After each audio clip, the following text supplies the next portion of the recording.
ಚಿಕ್ಕಬಳ್ಳಾಪುರ ತಾಲೂಕಿನ ಮುಸ್ಟೂರು ಗ್ರಾಮದಲ್ಲಿ ಬಲಿಜ ಸಮುದಾಯದ ಮುಖಂಡರು ಸೇರಿ ಕೈವಾರ ತಾತಯ್ಯನವರ 269ನೇ ಜಯಂತಿಯನ್ನ ಅದ್ದೂರಿಯಾಗಿ ಆಚರಿಸಿದರು. ತಿಪ್ಪನಹಳ್ಳಿ ಪಂಚಾಯಿತಿ ಅಧ್ಯಕ್ಷ ಶಶಿಕುಮಾರ್ ನೇತೃತ್ವದಲ್ಲಿ ಕೈವಾರ ತಾತಯ್ಯನವರ ಭಾವಚಿತ್ರವುಳ್ಳ ಪಲ್ಲಕ್ಕಿಯನ್ನ ಗ್ರಾಮದಲ್ಲಿ ಅದ್ದೂರಿ ಮೆರವಣಿಗೆ ನಡೆಸಿ ಪ್ರತಿ ಮನೆಗೆ ತೆರಳಿ ಪೂಜೆ ಪುನಸ್ಕಾರ ನಡೆಸಿದ್ರು. ಈ ವೇಳೆ ಸಮುದಾಯದ ಮುಖಂಡರು, ಯುವಕರು ತಮಟೆ ಸದ್ದಿಗೆ ಕುಣಿದು ಕುಪ್ಪಳಿಸಿ ಪಟಾಕಿ ಸಿಡಿಸಿ ಸಖತ್ ಎಂಜಾಯ್ ಮಾಡಿದ್ರು.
ಕರ್ನಾಟಕದ ಸಮಸ್ತ ಜನತೆಗೆ ಶ್ರೀ ಯೋಗಿ ನಾರಾಯಣ ಜಯಂತಿಯ 299ನೇ ಶುಭಾಶಯಗಳನ್ನು ಕೋರುತ್ತಾ, ಈ ದಿನ ಏನು ನಮ್ಮ ಮುಷ್ಟೂರು ಗ್ರಾಮದಲ್ಲಿ ನಮ್ಮ ಬಲ್ಜ ಕುಲಬಾಂಧವರು ಹಾಗೂ ನಮ್ಮೆಲ್ಲ ಗ್ರಾಮಸ್ಥರಿಂದ ಒಂದು ಪಲ್ಲಕ್ಕಿ ಮುಖಾಂತರ, ಮೆರವಣಿಗೆ ಮುಖಾಂತರ ಒಂದು ಯೋಗಿ ನಾರಾಯಣ ತಾತಯ್ಯನವರ ಜಯಂತಿಯನ್ನು ಆಚರಣೆ ಮಾಡ್ತಾಯಿದ್ದೇವೆ.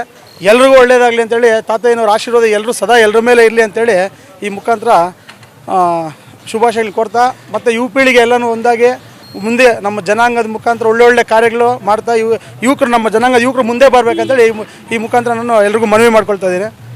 ಇನ್ನು ಕೈವಾರ ತಾತಯ್ಯನವರ ಭಾವಚಿತ್ರವುಳ್ಳ ಪಲ್ಲಕ್ಕಿಯನ್ನ ಗ್ರಾಮದಲ್ಲಿ ಅದ್ದೂರಿ ಮೆರವಣಿಗೆ ನಡೆಸಿದ ನಂತರ ಚಿಕ್ಕಬಳ್ಳಾಪುರ ನಗರದಲ್ಲಿ ನಡೆದ ಜಿಲ್ಲಾ ಮಟ್ಟದ ಕಾರ್ಯಕ್ರಮದಲ್ಲಿ ಭಾಗಿಯಾಗಿ ನಗರದಲ್ಲಿ ಮೆರವಣಿಗೆ ನಡೆಸಿ ಗಮನ ಸೆಳೆದರು. ಕ್ಯಾಮರಾಮನ್ ಪ್ರವೀಣ್ ಜೊತೆ Kalwara Arun, MM TV news, Chikkaballapur.